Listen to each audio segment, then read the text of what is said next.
नमस्कार मंडळी, बघा येत्या 25 तारखेला गुरुपुष्य अमृत योग आहे आणि त्या योगावरच पौर्णिमा देखील आलेली आहे. म्हणजे आपल्याला जो योग आहे तो अतिशय दुर्मिळ आहे. लक्ष्मी प्राप्तीसाठी आपण अनेक उपवास करत असतो, तप करत असतो, जप करत असतो, पण काही कारणास्तव जर आपल्याकडे लक्ष्मी येत नसेल किंवा लक्ष्मी प्राप्ती होत नसेल तर यासाठीच मी तुम्हाला अतिशय प्रभावी उपाय सांगणार आहे. खरंच सांगते मित्रांनो, हा जर उपाय आपण जर केला तर याचा आपल्या 100% नाही तर 1000% फळ भेटत असतं.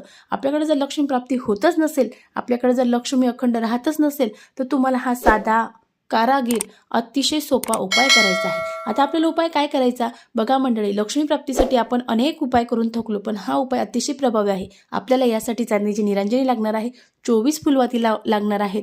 त्यासोबतच आपल्याला ही जी सेवा आहे ही सेवा आपल्याला संध्याकाळी करायची आहे. पण आता ह्या व्हिडिओमध्ये तर शक्य नाही, त्यामुळे मी तुम्हाला डिस्क्रिप्शन बॉक्समध्ये लिंक देते, ती लिंक टच करा आणि ही सेवा जरूर करून बघा. श्री